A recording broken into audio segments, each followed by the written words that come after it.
Welcome back to our channel Landmax 2.0. இப்போ நம்ம என்ன சம் பார்க்க போகிறோம்னா, ஏ ஒரு வேலையை 6 நாட்களிலும் பி அதே வேலையை 12 நாட்களிலும் செய்து முடிக்கின்றனர். ஏயும் பியும் சேர்ந்து அவ்வேலையை செய்து முடித்தால் ஏ செய்த வேலையின் பகுதி என்ன அப்படின்னு கேட்டிருக்காங்க.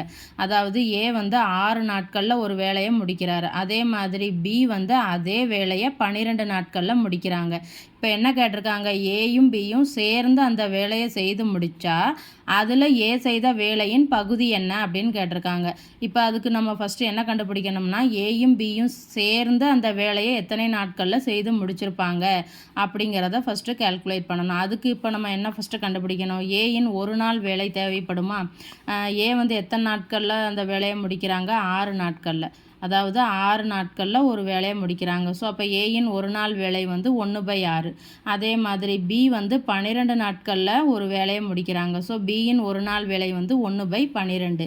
இப்போ நம்ம ஏ ப்ளஸ் பியின் ஒரு நாள் வேலையை கால்குலேட் பண்ணிடலாமா. அது வந்து என்னது, ஏயின் ஒரு நாள் வேலையையும் பியின் ஒரு நாள் வேலையையும் ஆட் பண்ணிட்டா கிடச்சிருமா. ஸோ இப்போ கிராஸ் ப்ராடக்ட் பண்ணும்போது 12 + 6 டிவைடட் பை 12 × 6ன்னு கிடைக்குமா. ஸோ இது 18 டிவைடட் பை 12 × 6. இப்போ இதை நம்ம அடிக்கலாமா, இதுவும் அடிக்கலாம், 4ன்னு கிடைக்கும். ஸோ அப்போ 1/4.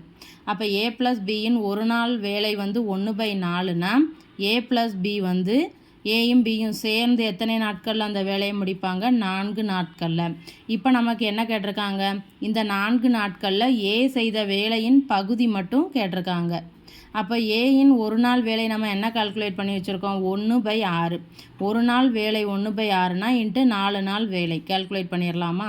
ஸோ இதை இப்போ நம்ம அடித்தோம்னா 2/3. இதுதான் ஏ செய்த வேலையின் பகுதி. வீடியோ பிடிச்சிருந்தா சேனலை சப்ஸ்கிரைப் பண்ணுங்கள், வீடியோவை ஷேர் பண்ணுங்கள். தேங்க்யூ.